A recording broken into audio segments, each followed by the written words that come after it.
ஒவ்வொரு பெண்ணும் 4 தனித்துவமான காலகட்டங்களை கடந்து செல்கிறார்கள். 1. மாதவிடாய் காலம். கால அளவு 1 முதல் 7 நாட்கள் வரை நீடிக்கும். அறிகுறிகள். இந்த காலத்தில் பெண்கள் மன எரிச்சல், மனச்சோர்வு, சோர்வு, இடுப்பு பிடிப்புகள் மற்றும் கீழ்முதுகு வலி போன்றவற்றை அனுபவிக்கலாம். கவனிக்க வேண்டியவை. இது ஓய்வெடுக்க வேண்டிய, மன அழுத்தத்தை அதிகமாக ஏற்றாமல் இருக்க வேண்டிய காலம். 2ஆம் ஃபோலிகுலர் காலம். கால அளவு நாள் 7 முதல் நாள் 14 வரை. உணர்ச்சி நிலை. இந்த காலகட்டம் வாழ்க்கையின் மீது புதிய ஆர்வத்தையும், நம்பிக்கையையும் மற்றும் அதிக உடல் ஆற்றலையும் கொண்டு வரும். செயல்பாடுகள். பெண்கள் சுறுசுறுப்பாக வேலை செய்ய, ஆக்கப்பூர்வமாக இருக்க மற்றும் தீவிரமான உடல் நடவடிக்கைகளில் ஈடுபட விரும்புவார்கள். 3. ஆண்டவிடுப்பு காலம். கால அளவு நாள் 14 மற்றும் நாள் 21க்கு இடையில் நிகழ்கிறது. ஹார்மோன் மாற்றம். ஈஸ்ட்ரோஜன் ஹார்மோன் அதிகரிப்பதால் பாலியல் ஆசை அதிகரிக்கிறது. உணர்வு. ஒருவர் காற்றில் மிதப்பது போல உணர்வார்கள், மேலும் அன்பானவரின் அணைப்பில் மகிழ்வார்கள். 4ஆம் லூட்டல் காலம். கால அளவு நாள் 21 முதல் நாள் 28 வரை நீடிக்கும்.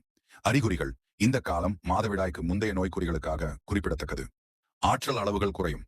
மனநிலை மாற்றங்கள் பொதுவானவை. அழுவதை போன்ற உணர்வு மற்றும் உணவு மீதான ஏக்கங்கள் ஏற்படும். உணர்வு. பெண்கள் படுத்துக்கொண்டு அழ விரும்புவார்கள், மேலும் சுகாதாரமற்ற உணவு வகைகளின் மீது விருப்பம் உண்டாகும்.